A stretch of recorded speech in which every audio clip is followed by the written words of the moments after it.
At my mother's funeral, when everyone left the church, my own father attacked me behind the altar. What he didn't realize was that the ceremony microphone was still on. The priest heard everything, and that day changed our lives forever. Good morning, good afternoon, or good evening, my dears. How are you all doing? I hope you're well, healthy, and with peace in your hearts. I'm Margaret Maggie Sullivan, but everyone calls me Grandma Maggie. I'm 79 years old now, thank God, and I live here in Oakfield, a small town in upstate New York. I was born in Pine Creek, Pennsylvania, but life brought me here many years ago, and I've put down roots that I've never been able to pull up. I'm sitting here in my kitchen, where I spend most of my time. Look at this old wooden table that belonged to my mother-in-law, covered with a lace tablecloth I made myself.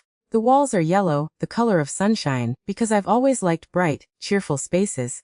On the windowsill, I have my little plants, basil, mint, rosemary, that I use to season my cooking and also to make my herbal teas. The smell of fresh herbs always brings me peace. These days, besides taking care of the house and welcoming my 5 grandchildren who come to visit almost every weekend, I bake cakes and cookies to order.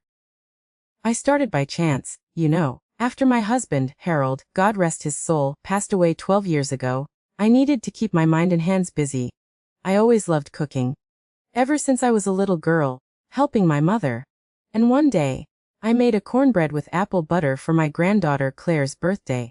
The other children's parents liked it so much that they started asking me for recipes and then placing orders.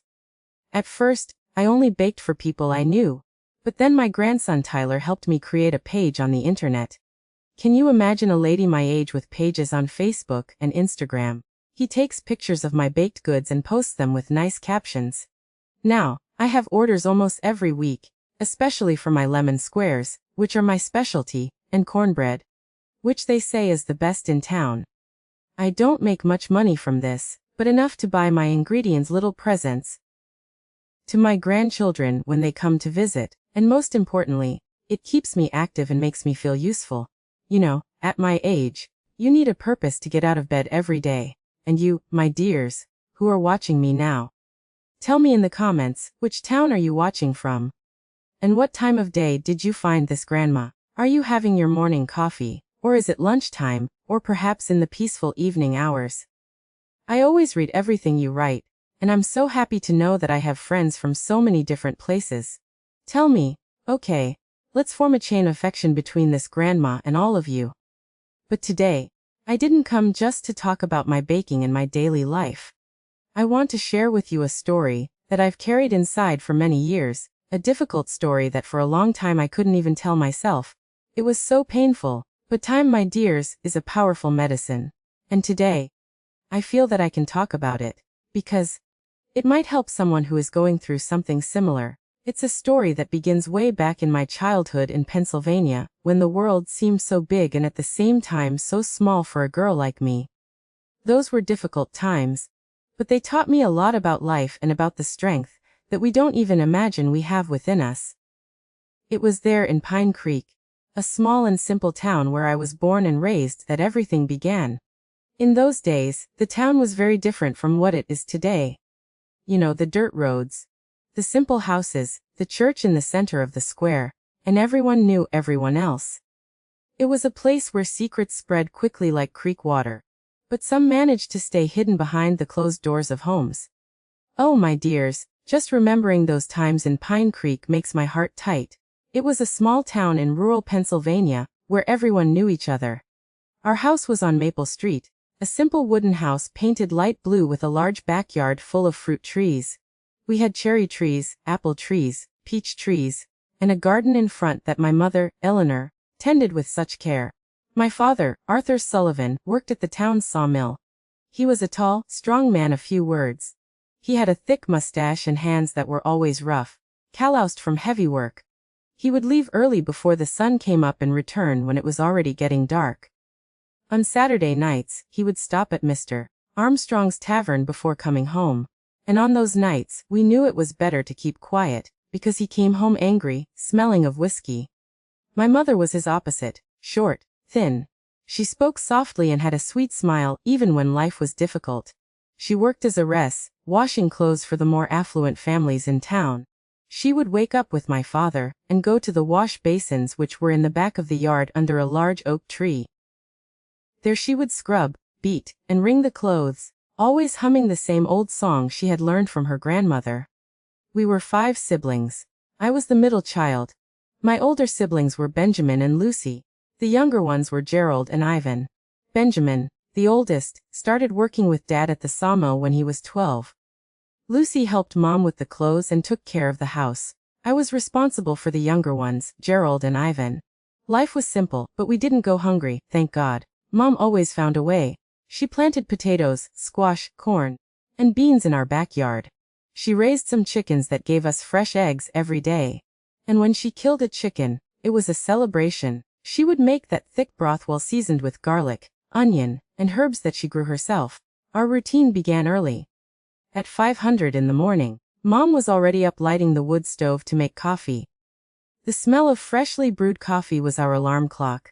We would get up, wash our faces in the enamel basin that sat on a bench in the yard, and go have breakfast, a mug of coffee with milk, and a piece of homemade bread or cornbread. After that, everyone went to their duties. My siblings and I went to school, which was about a 20-minute walk from our house. The school was a wooden building with only 3 rooms. Miss Leonard was the teacher for all the children, dividing the classroom among the different grades. I remember she was quite strict, hitting the desk with a ruler when we made noise. But she was also affectionate when she saw that we were trying hard. When we returned from school around noon, we all had lunch together. Mom insisted on this, saying it was the time for the family to be together. The food was simple but tasty. Potatoes, beans, a little extra that could be fried eggs, sausage when we had it, or just sautéed squash. And there was always cornmeal to give it substance. After lunch, I helped wash the dishes and went to take care of my younger brothers. We played in the yard under the trees. We played tag, hide and seek, jacks, hopscotch. With what we had at hand, we invented fun. We made dolls from corn husks, wooden cars, tops from bottle caps. Ivan, my youngest brother, loved climbing trees. His knees were always scraped from falling so much. We had some neighbor friends who came to play with us. Dorothy, Miss Olson's daughter, was my best friend. We played house under the mulberry tree, using leaves as money to buy and sell imaginary things. Jeremy, the son of Mr. Adams the cobbler, always brought his slingshot, and we would try to hit empty cans that we placed on the wall. In our town, the festivals were the most anticipated moments. The 4th of July celebration was the biggest of all. There were parades, picnics, music, and dancing. Mom made sure to dress us as best she could, even in simple clothes. Dad, on festival days, seemed like a different person. He smiled, talked with his friends, even danced with Mom sometimes. But not everything was rosy. Around the time I was 8, I began to notice that things at home weren't going as well as they seemed. Dad started drinking more, not just on Saturdays.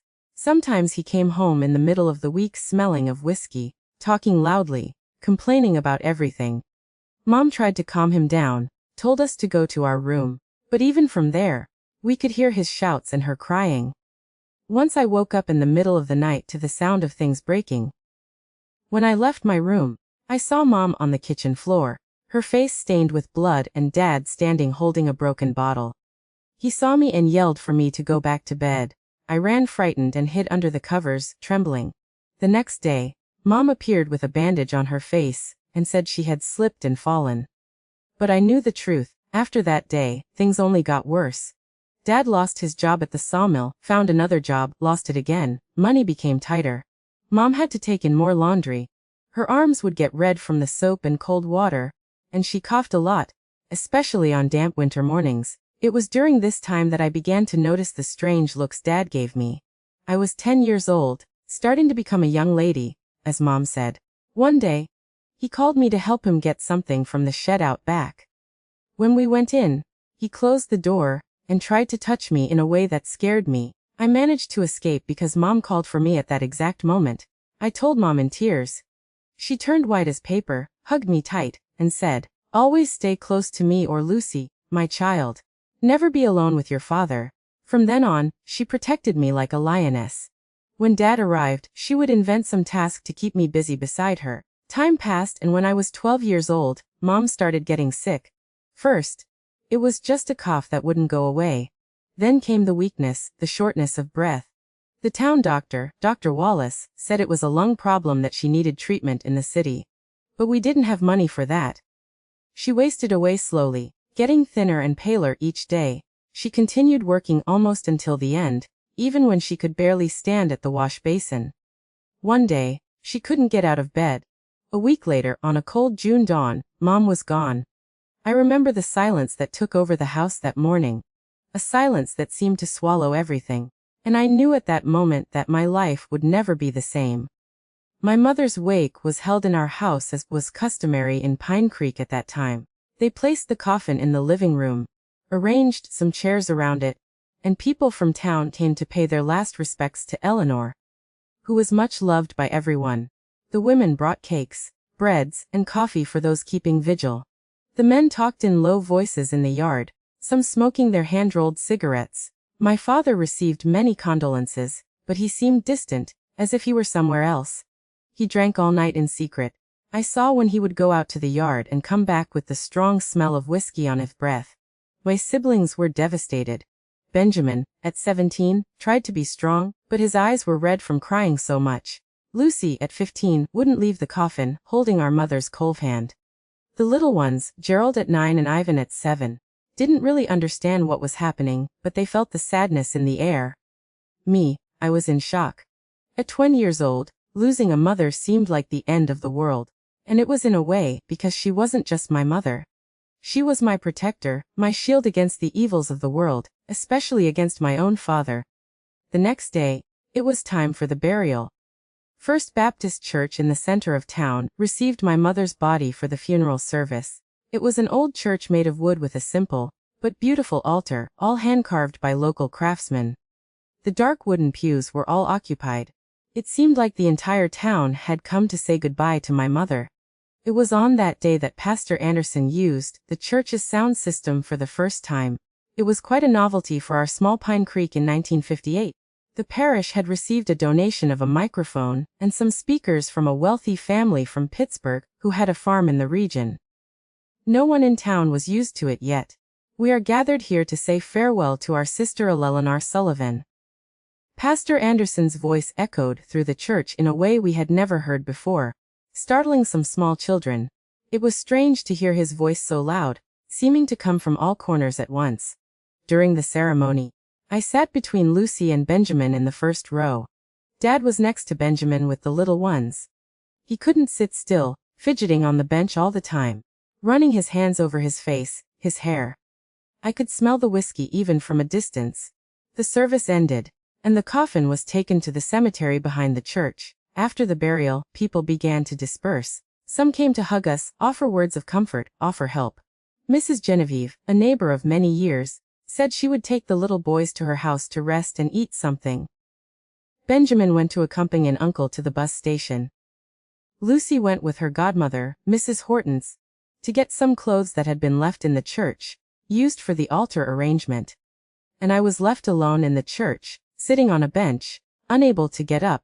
My legs felt like they were made of lead. I looked at the altar and couldn't believe I would never see my mother again. Tears silently rolled down my face. I didn't notice when the church emptied completely. I didn't see when the stunned Mr. Gentile left to accompany Pastor Anderson to the parsonage. I didn't notice when my father returned and sat down beside me on the bench. "Margaret," he said, his voice slurred. "Let's go home." I didn't answer. I couldn't look at him. "Your mother is dead," he continued. "Now I'm in charge of everything, just me." I felt a shiver run down my spine. The tone of his voice was different, threatening.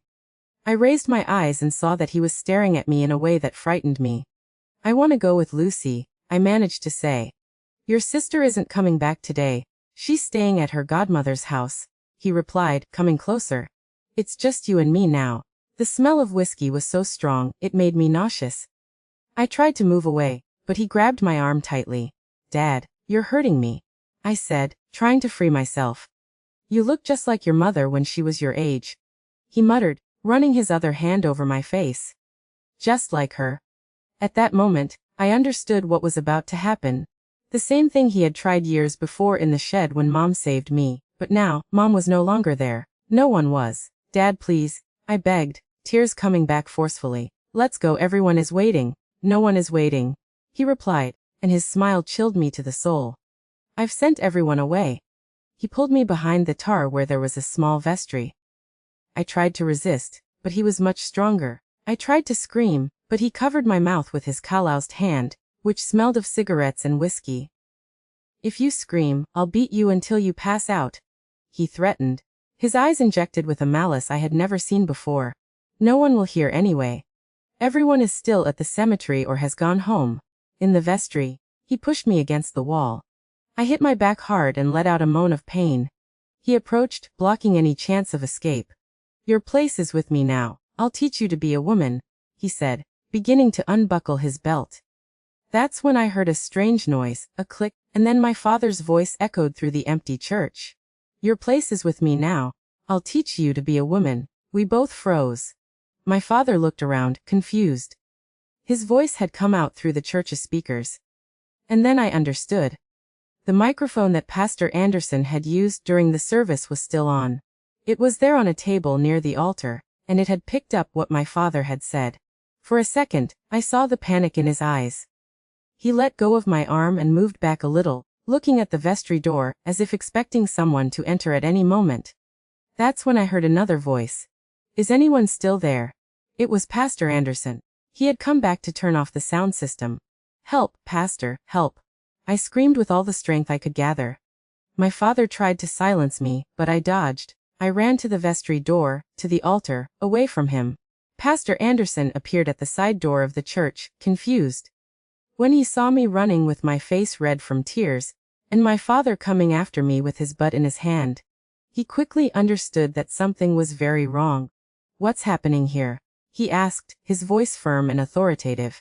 He was going to. I couldn't complete the sentence, sobbing. My father stopped seeing the pastor. He tried to compose himself, putting his belt back on. It's nothing, Pastor. The girl is upset because of her mother, he said, trying to appear normal. Let's go home, Margaret, he ordered, extending his hand to me. I cowered behind Pastor Anderson, trembling. I think you need to calm down, the pastor said seriously. I just heard what you said to your daughter. The microphone was still on. My father turned pale. He looked at the microphone on the table, then at the pastor, then at me. I don't know what you're talking about, Pastor, he tried to defend himself, but his voice trembled. I know exactly what I'm talking about, the pastor replied severely, and I think it's better for you to go home now alone. Margaret will stay at the parsonage tonight. She's my daughter, my father protested, anger growing in his voice, and she's under the church's protection now, the pastor replied, not backing down. Go home, Arthur. Tomorrow we'll talk with Sheriff Euro about this. At the mention of the sheriff, my father took a step back. He looked at me with hatred, then at the pastor. This isn't over, he threatened, but turning his back and leaving the church, staggering. When he left, my legs gave way. I fell to my knees, trembling and crying. Pastor Anderson knelt beside me, placed his hand on my shoulder. Everything is all right now, my child, he said gently. He won't hurt you. I won't allow it. At that moment, sitting on the cold floor of the church, looking at the altar where my mother's coffin had been hours before, I knew that nothing would be the same again. In a single day, I lost my mother and discovered that my father was a monster. But because of a microphone that someone forgot to turn off, I had been saved from a terrible fate. Come, my child, Pastor Anderson said, helping me to get up. Mrs. Genevieve will take care of you and your siblings for now. Tomorrow we'll solve this. We left the church for the cold night in Pine Creek. The stars shone in the dark sky, indifferent to the drama that had just happened. I didn't know what would come next, but I knew that something had changed forever that day. That night, I couldn't sleep. I stayed at Mrs. Genevieve's house along with my younger brothers. Gerald and Ivan slept peacefully, not understanding the gravity of what had happened. Benjamin arrived later, and when he learned what had occurred, he was furious. He wanted to go confront our father, but Mrs. Genevieve convinced him to wait until the next day, when the sheriff would be present. It will be worse if you go there alone, my son, she said, holding Benjamin's arm. Your father is drunk and violent. Let justice solve this. Lucy arrived the next morning, brought by her godmother. When we hugged, we cried together. I told her in whispers what had happened in the church. She turned pale, then red with anger. I always suspected, she murmured. By the way he looked at you. Mom knew too. That's why she never left you alone with him. The news of what happened in the church spread quickly through the small town. Before noon, everyone in Pine Creek knew that Arthur Sullivan had tried to abuse his own daughter on the day of his wife's burial, and that the church microphone had caught everything. Sheriff Richards came to visit us at Mrs. Genevieve's house. He was a tall man with a graying mustache and a severe look. He sat with me in the kitchen while Mrs. Genevieve stayed by my side holding my hand. I need you to tell me exactly what happened, Margaret, he said, taking a small notebook from his pocket. I know it's difficult, but I need to know everything to be able to help you and your siblings. With great effort and several pauses to regain courage, I told everything from the first attempts by my father years before, to what happened in the church. The sheriff noted everything down, asking occasional questions, but always with respect and care. When I finished, he closed his notebook and looked at me with compassion. You're very brave, girl, he said. I'll take all necessary measures. Your father will answer for what he did. He stood up and called Benjamin, who was in the living room with the others. They talked in low voices for a few minutes. I'm going to arrest your father right now, I heard the sheriff say. But we need to think about what will happen to the 5 of you. That's when the real difficulty began. We were 5 siblings without father or mother. Benjamin, even at 17, couldn't legally take care of us. We had no close relatives in Pine Creek. What would become of us? That same afternoon, Sheriff Richards and 2 more deputies went to our house and arrested my father. They said he resisted, broke furniture, tried to escape through the back, but ended up being captured. He was taken to the town jail, where he would stay until being transferred to the larger prison in Williamsport. The following days were a whirlwind. We couldn't go back to our house. We didn't want to go back. We were scattered. Lucy and I at Mrs. Genevieve's house, Benjamin at a friend's house, the boys with Lucy's godmother. The entire town mobilized to help us, donating clothes, food, offering temporary shelter. But everyone knew that this couldn't last forever. A week after my mother's burial, we were called to a meeting at the town hall. Present were the mayor, Mr. Custodio, Sheriff Richards, Pastor Anderson, and a woman we had never seen before, Mrs. Matthews, a social worker from the state capitol. Children, the mayor began, uncomfortable. We're trying to find the best solution for you. Unfortunately, we don't have a family here in Pine Creek that can take in all 5 of you together. My heart tightened. I understood what that meant even before he continued. Mrs. Matthews came from the capital to help find homes for you, he continued. Perhaps in different towns. No, Lucy shouted, suddenly standing up. We won't be separated. We're a family. Benjamin, always more contained, was also visibly shaken. Mr. Mayor, please, he begged. We've already lost our mother. Our father. Well, he wasn't really a father for a long time. We only have each other now. Mrs. Matthews approached, her expression soft but firm. I understand your pain, she said. But I need to be honest, it's very difficult to find a home for 5 children together. Benjamin, you're already 17. Soon you'll be of legal age. Perhaps you can work and eventually reunite your siblings. But for now we need to ensure that everyone has a safe roof and responsible adults to take care of you. It was the saddest day since my mother's burial. The prospect of being separated was like a knife to the chest. After the meeting, the 5 of us hugged, crying in the middle of the street, making desperate promises to meet again someday. And that's how 2 weeks after losing my mother, I also lost my siblings. Each one went to a different place. Benjamin stayed in Pine Creek working at the sawmill. Lucy went to Williamsport to live with a family of teachers. The 2 little ones, Gerald and Ivan, went together to Scranton to the home of a farmer couple who couldn't have children. And me, I was sent farther away.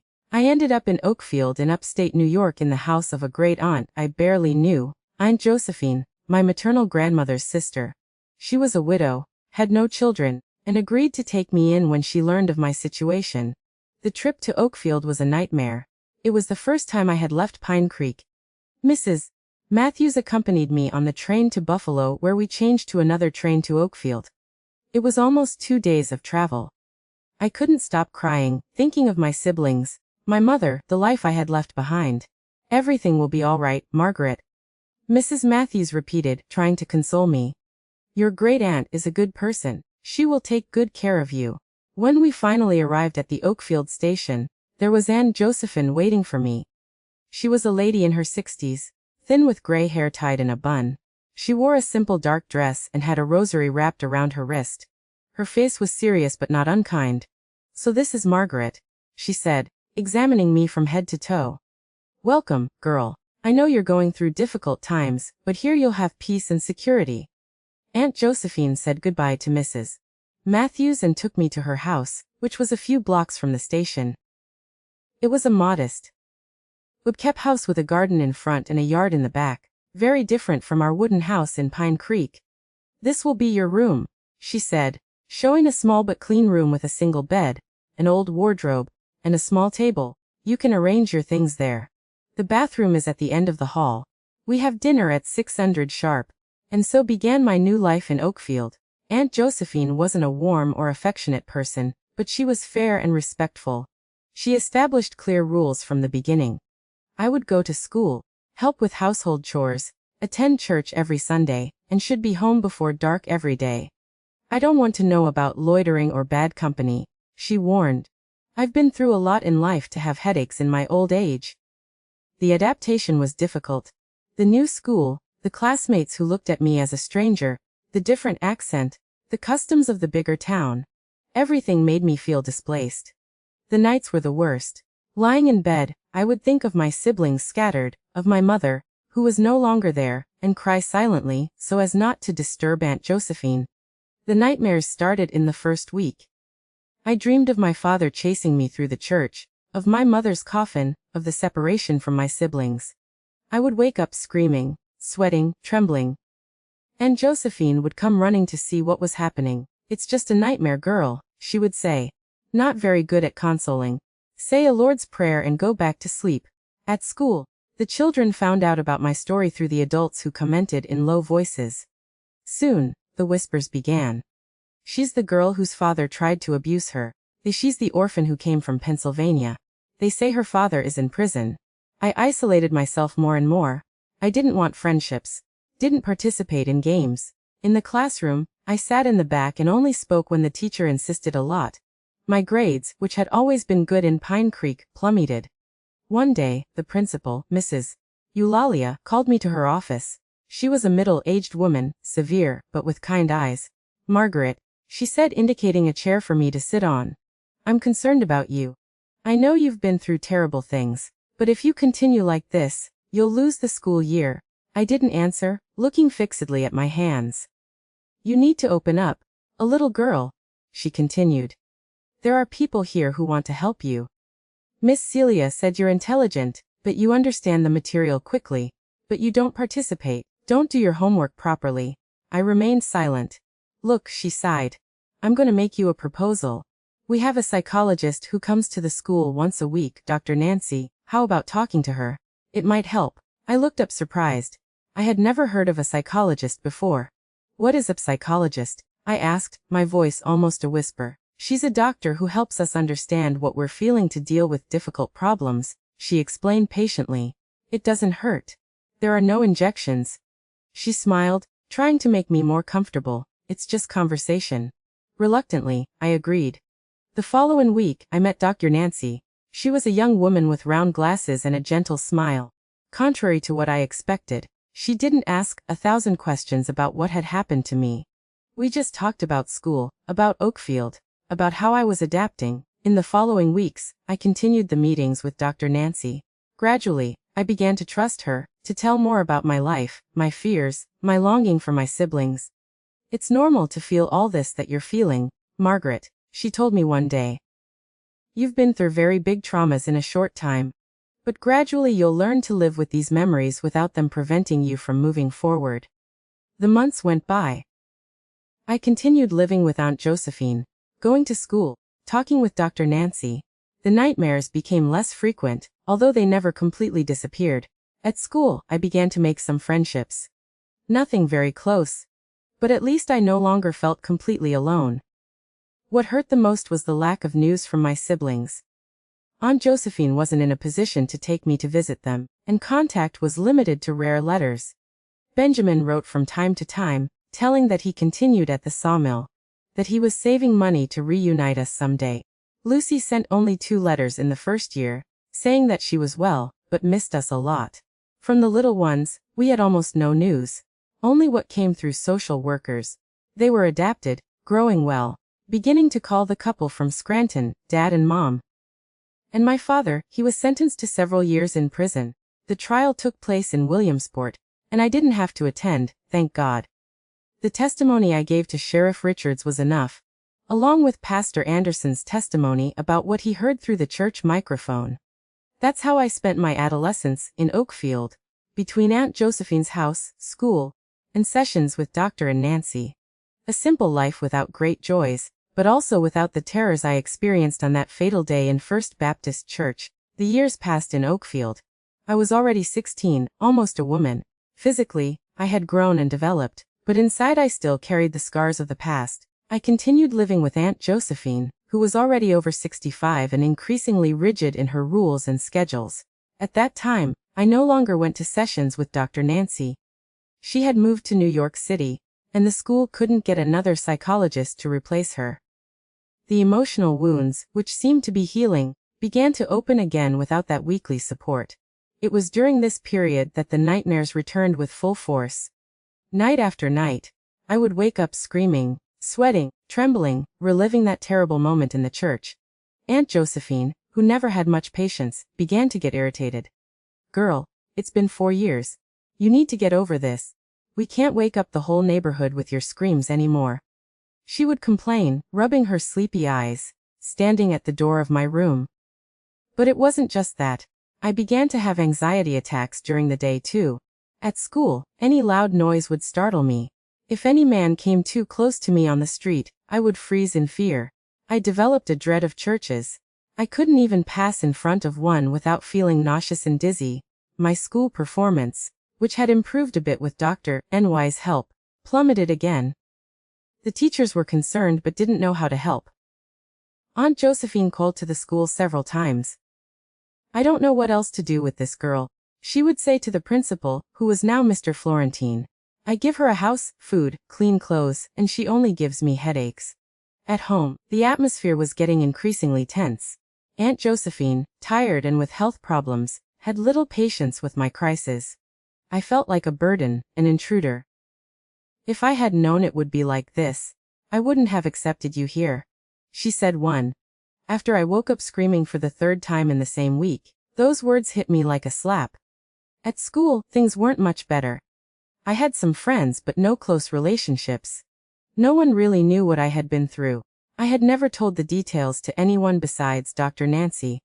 It was during this time that I met Mr. Egger, who taught literature in the last year of junior high.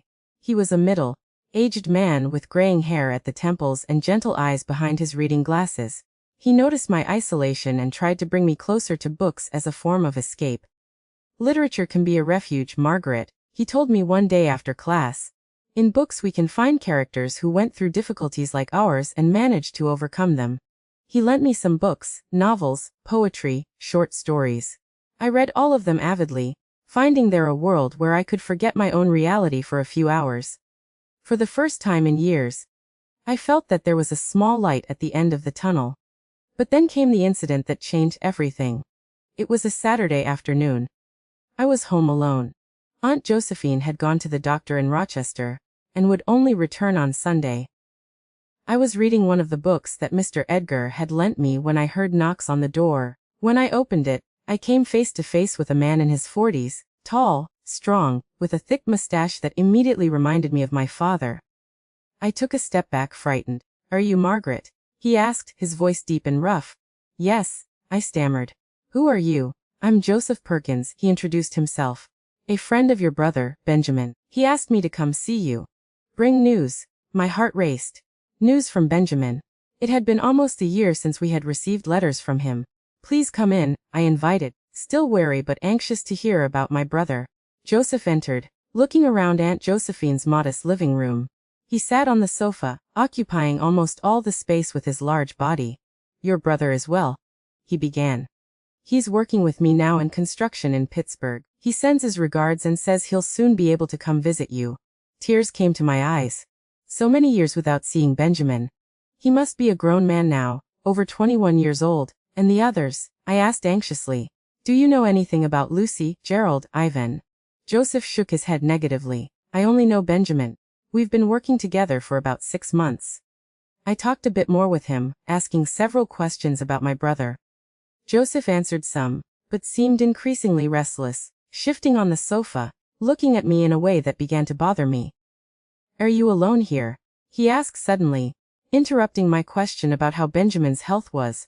My aunt comes back tomorrow, I replied, feeling a shiver run down my spine. Something in his tone put me on alert. I see, he murmured, getting up. He was very tall. And suddenly the room seemed too small. You've grown, huh?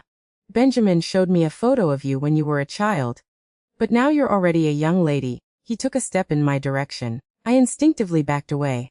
I think it's better for you to leave, I said, my voice trembling. It's getting late. Come on, girl. He smiled. But it was a smile that didn't reach his eyes. I came from so far to see you. We can talk a bit more. He advanced further and I continued backing away, until I felt the wall behind my back. At that moment, I had a terrible flashback of what happened in the church with my father, the same sensation of being cornered, the same paralyzing fear. Joseph stretched out his hand to touch my face. I closed my eyes, trembling. You're very pretty, he whispered, his voice changing to a tone that I immediately recognized. The same tone my father used that day. That's when something inside me exploded. Years of fear, of pent-up anger, of powerlessness. Everything came to the surface at once. I opened my eyes and instead of cowering, I pushed Joseph with all the strength I could gather. No. I screamed with a voice that didn't even seem like mine. Never again. Never again will anyone touch me like that. He staggered backward, surprised by my reaction. I took advantage of that moment and ran to the kitchen. I grabbed the first thing I saw, an iron skillet that was on the stove. Get out of my house, I ordered, holding the skillet like a weapon. Get out now, or I'll scream so loud that the whole neighborhood will come to see what's happening. Joseph looked at me astonished. For a moment, I thought he was going to advance, but then he backed off. Calm down, girl, he said, raising his hands. You don't need all this. I was just being friendly. Friendly, I repeated, my voice trembling with anger. This is not being friendly. This is disgusting. Get out of here now. He took a few more steps back, picked up his hat that he had left on the table, and went to the door. You're crazy, he muttered before leaving, completely crazy. When the door closed behind him, my legs gave way. I fell to the kitchen floor, still holding the skillet, crying convulsively. But for the first time in years, they weren't just tears of fear or sadness.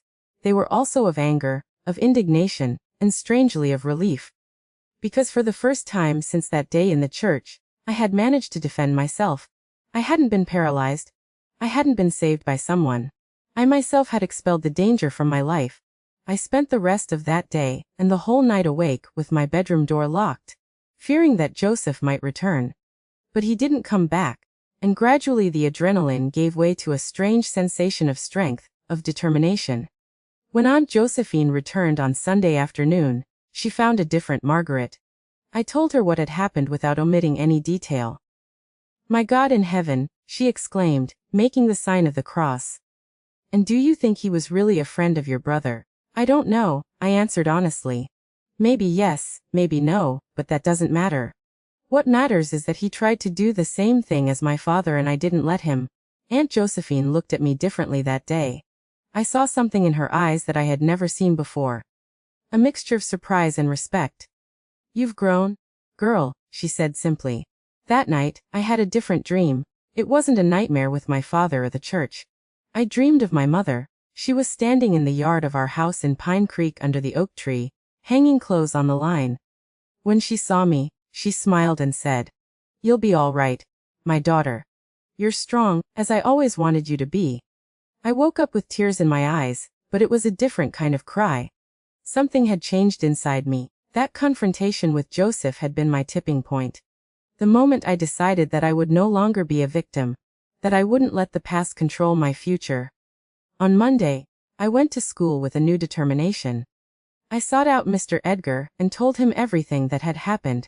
Not just the incident with Joseph, but my whole story from what happened in Pine Creek. I want to study, I said determined. I want to graduate, have a profession, be independent. I don't want to be afraid anymore. I don't want to depend on others' charity anymore. Mr. Edgar listened to me attentively and when I finished smiled. That's exactly what you should do, Margaret, he said, and I'll help you. That's how at 16, after so much suffering, I finally found a path out of the shadows. It wouldn't be easy. I knew the scars were still there, and they always would be. But now I had something I didn't have before. The certainty that I was capable of fighting for myself. After that confrontation with Joseph, something fundamental changed inside me. It was as if a flame had been lit, a flame of determination that would no longer let anyone put it out.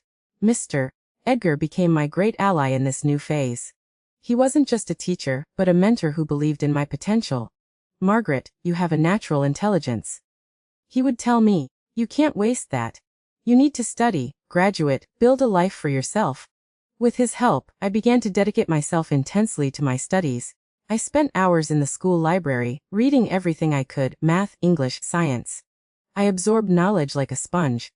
My grades, which were so bad before, began to improve dramatically. Mr. Florentine, the principal, noticed this change. It's impressive how you've changed, girl. He commented once when he saw me leaving the library with a stack of books.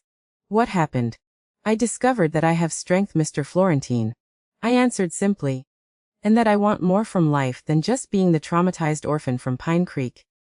Aunt Josephine also noticed the change. The nightmares didn't stop completely, but they became less frequent. I was more willing, more present, helped more around the house.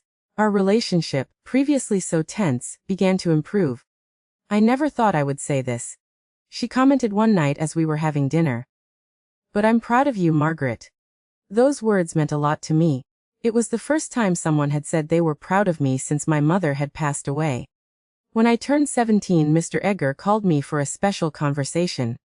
Margaret, you know you'll graduate from junior high this year, he began.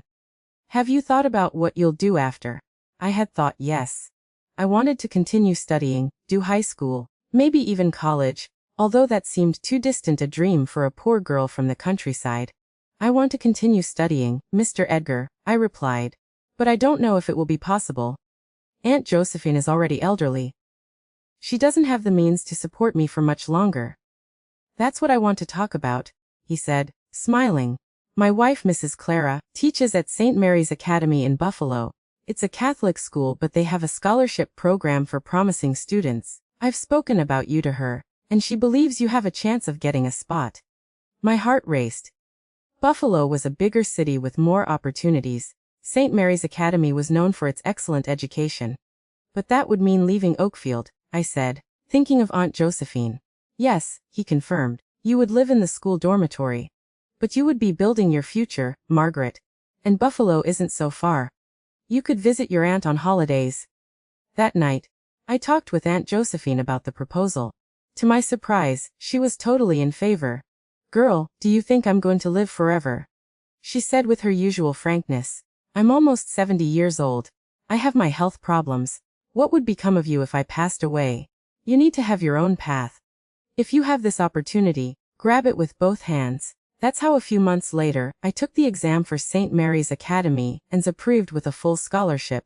In January 1964, at 18 years old, I moved to Buffalo, leaving behind Aunt Josephine and the life I had built in Oakfield. St. Mary's Academy was imposing with its old brick building and high windows. The nuns were rigorous but fair. The routine was intense. Classes in the morning, supervised study in the afternoon, extra activities at the end of the day. I loved every minute of it. For the first time, I was in an environment where no one knew my past. No one knew about the tragedy in Pine Creek, about the microphone in the church, about my father in prison. I was just Margaret, the dedicated student from Oakfield with a scholarship. I made friends there, Gloria, Nancy, and Doris. All also scholarship students. On weekends, when we weren't studying, we would explore Buffalo together. It was a beautiful city with tree-lined streets and a magnificent view of Lake Erie. It was in Buffalo during the second year of high school that I received a letter that would change the course of my life again. It was from Benjamin, my older brother, whom I hadn't seen for almost 6 years. Dear sister, he wrote, after much searching, I finally discovered your whereabouts through social services. I'm in New York City now, working in construction. I have a good job. I'm a foreman. I managed to locate Lucy too. She's married, living in Pittsburgh. About the little ones, we only know that they continue with the family in Scranton, but they're well. I really need to see you. Can we meet? I cried, reading that letter. My brother, whom I thought I had lost forever, was alive, well, and wanted to see me. I replied immediately, saying yes, that I very much wanted to meet him. We arranged that he would come to Buffalo the following month during a holiday. The meeting with Benjamin was emotional. He was so different, a grown man of 23, tall, strong, with the same gentle smile as our mother. We talked for hours on a bench in Buffalo's Central Park.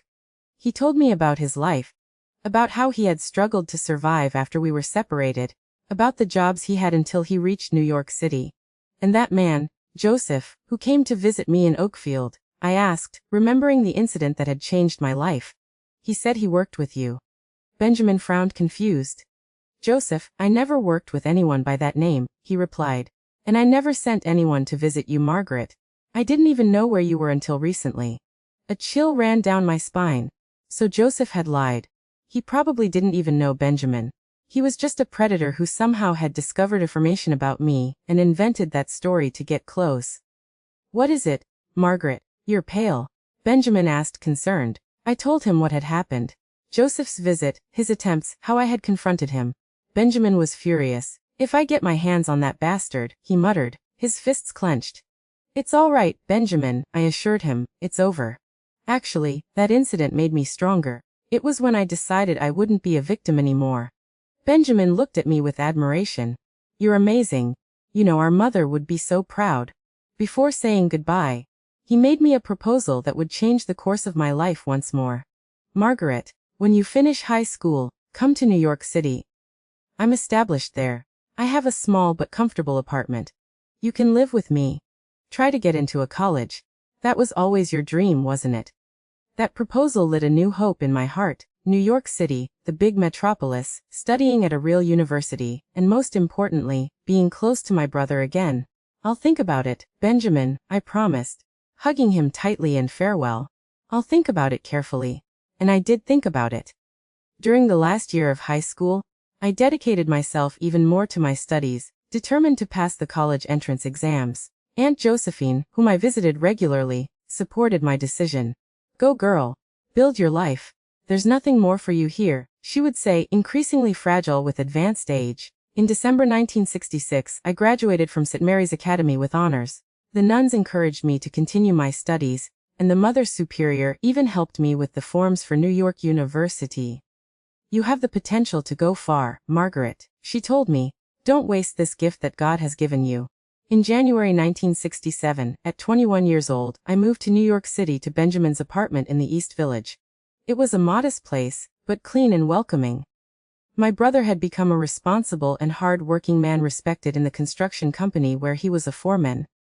In February, I took the entrance exam for the literature course at NYU. The competition was enormous, and I, a girl from the countryside, was competing with students from renowned schools in the city. But all my dedication during the years at St. Mary's Academy paid off. I was accepted. The happiness I felt upon seeing my name on the list of accepted students is indescribable. I, Margaret Sullivan, daughter of a lairess and a sawmill worker, orphaned at 12, was entering one of the most prestigious universities in the country. Benjamin hugged me tightly when I gave him the news. See, you did it, he said, his eyes moist. You went through all that, and look where you've arrived.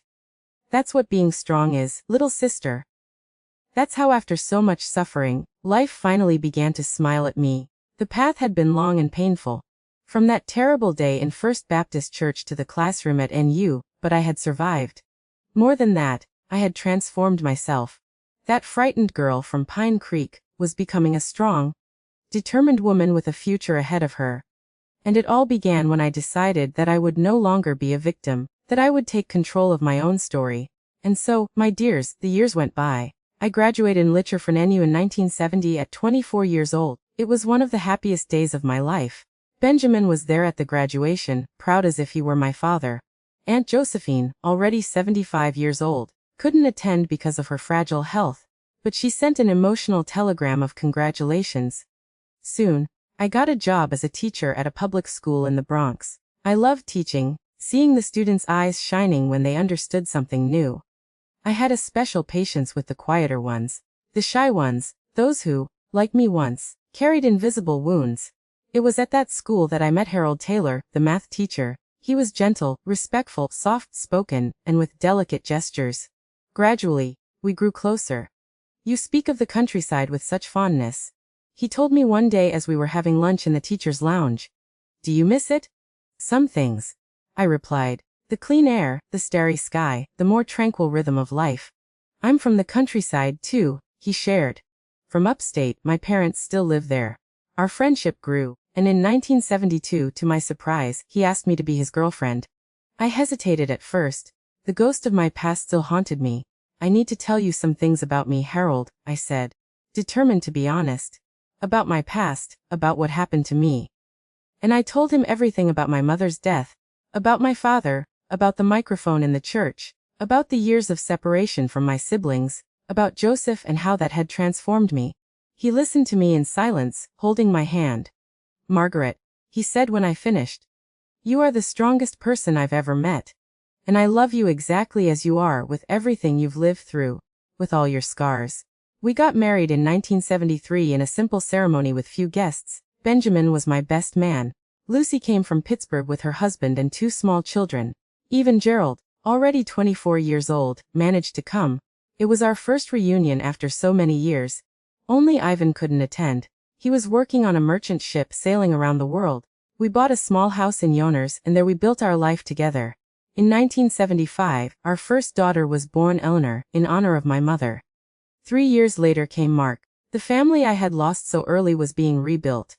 I continued teaching, now at a school closer to home. Harold became the principal of a public school. Life followed its tranquil course with the normal joys and challenges of any family. In 1985, Aunt Josephine passed away at 87 years old. I went to the funeral in Oakfield, and despite the sadness, I felt a great gratitude for that woman who, in her own way, had taken me in when I most needed it. She left me her house as inheritance, the same house where I had lived my adolescence. "What are we going to do with the house?" Harold asked when we returned to Yonkers. "For now, nothing," I replied. "Let's keep it. Who knows, maybe someday." And that day came sooner than we had imagined. In 1990, Harold suffered a heart attack. It wasn't fatal, thank God, but the doctors recommended a quieter life away from the stress of the city. "What if we moved to Oakfield?" I suggested. "Aunt Josephine's house is there. The air is cleaner, life is calmer." That's how at 44 years old, I returned to Oakfield, no longer as the traumatized girl, but as an accomplished woman with a husband, children, and a career. I got a transfer to a local school, and Harold, after fully recovering, began giving private math lessons at home. Our children, already teenagers, adapted well to life in the small town. The years went by. The children grew up, graduated, left home. Eleanor became a doctor and went to live in Rochester. Mark followed in his father's footsteps and became a math teacher, but in Albany. In 2001, I retired after 30 years of teaching. It was a tranquil transition. I continued, giving private English lessons to students in town, and began dedicating myself more to cooking. Especially the desserts I learned from my mother back in Pine Creek. Life was serene until in 2013, Harold left us victim of a second heart attack, more severe. It was 40 years of happy marriage, of true companionship. The pain was immense, but the years had taught me to deal with losses. And here I am today at 79 years old, living in this same house that once belonged to Aunt Josephine, now transformed by time and the renovations we made over the years. My children visit me whenever they can, bringing my 5 grandchildren, Tyler and Claire, Eleanor's children, and Louis, Mary, and Philip, Mark's children. My day is tranquil. I wake up early, as I've always done. I take care of my plants in the garden, bake my desserts to order, receive visits from former students who still call me Mrs. Taylor. On Tuesdays and Thursdays I go to the senior center, where I participate in a knitting and crochet group. The nightmares that tormented me so much in my youth are now rare. The scars are still there, but they don't hurt as before. I've learned to live with my past without letting it define my present. Of all my siblings, only Benjamin and Lucy are still alive. We talk on the phone regularly and meet at family gatherings. Gerald passed away in 2010 from cancer. Ivan, the youngest, disappeared on a sea voyage in 1998. We never knew exactly what happened. As for my father, I heard that he died in prison in 19D without ever having attempted to contact us. I felt neither anger nor forgiveness. Just a distant indifference. As if he were a character from a story I read a long time ago. Life has taught me that we are much stronger than we imagine. That the worst storms pass, and that it is always possible to rebuild, to begin again, to find joy even after the deepest pain. My dear ones who are listening to me, I've reached this point at 79 years old, carrying with me the scars of the past, but also the strength I found to overcome each obstacle. And if there's one thing I've learned on this long journey, it's that our story doesn't have to define us forever. If you're going through a difficult time, an abuse, a situation that seems to have no way out, I want to tell you from my heart, you are not alone. More importantly, you are stronger than you imagine. Inside you, there is a strength that perhaps you don't know yet. A strength that only appears when it's really necessary. I learned that age doesn't define our strength, but rather our capacity to begin again each day. How many times did I have to start over? When I lost my mother. When I was separated from my siblings. When I arrived alone in a strange town. When I confronted that man in Aunt Josephine's house, each new beginning made me stronger. My wrinkles are maps of survival. Each one tells a story of pain overcome. I look in the mirror today, and I see not just an elderly lady, but a warrior who didn't let herself be defeated. Who didn't allow the evil they tried to do to her to become greater than her capacity to love and live. Life taught me that even in the deepest darkness, our inner light never goes out. In the darkest moments, when I thought there was no way out, a snow light always appeared. A teacher who believed in me, a brother who found me after years, good people who crossed my path. I never allowed my dignity to be stolen, even when they tried to take everything from me. That day in the church when my own father tried to do the unthinkable could have completely destroyed me. But something inside me resisted, survived, and then grew strengthened. I discovered that we are stronger than we imagine. Especially when we think we can't take it anymore. In the moments when I thought I was going to give up, when the pain was too great, I found strengths I didn't know I had. Time doesn't heal all wounds, but it teaches us to live with them and still smile. The marks of my past never completely disappeared. The nightmares, even rare now, still come sometimes. But I learned to live with these scars, without them controlling my ability to be happy. My story isn't about what they did to me, but about how I chose to respond. I could have sunk into bitterness, resentment, hatred. But I chose another path, the path of study, work, love. I built a family, a career, a life worth living. I learned that true strength isn't in never falling, but in getting up every time. How many times did I cry, thinking I couldn't go on? But always, I found a way to get up, to take one more step, even when it seemed impossible. Abuse leaves invisible scars. But recovery shows that we can flourish even after the storm. Like a devastated garden that with time and care blooms again, we too can be reborn from our pains. I discovered that my voice, even trembling, has power when I decide to use it. When I finally had the courage to speak, to denounce, to defend myself, I discovered that my voice was stronger than I imagined. Age has given me the wisdom to understand that it's never too late to start over. At 44, I returned to Oakfield and rebuilt my life once more. At 67, when I lost my husband, I had to learn to live alone again. Each restart is difficult but possible. My experience has taught me that our story doesn't end with the painful chapters. What happened in that church so many years ago wasn't the end of my story. It was just the beginning of a journey of overcoming. I learned that surviving is a form of resistance, and living well is the best revenge. Each day that I live with joy, each moment I spend with my grandchildren, each dessert I make with love is a victory over those who tried to destroy me. And now, my dear listeners, I need to make a special request. If you know someone who is going through a situation of abuse, don't be silent. Don't look away. In any country, in any culture, there are authorities and organizations ready to help. Seek information about protection in your region. Dignity and respect are universal values no matter where you are. Sometimes a word of support, an attentive ear, a gesture of solidarity can save a life. I was saved by a microphone that was left on. But many people don't have that luck. They need someone to notice their silent signals for help, to extend a hand when they don't have the strength to ask for help. My beloved ones who are watching me now, please subscribe to this channel and turn on the notifications immediately. Each subscription is like a hand extended to someone who is suffering in silence, because these videos need to reach those who need to hear that it's possible to overcome the worst pains. If you know someone who may be suffering abuse, share this video right now, because a story like mine might delight that person. Needs to find courage and seek help. Leave in the comments if you've ever witnessed or know someone who went through a situation of abuse, and how that person managed to overcome it. Do it now. Don't wait another minute, because while we're talking, someone might be desperately needing this message of hope. Have a great day, everyone. I love you all. By the way, if you've stayed until here, you're part of less than 2% of the viewers on this channel.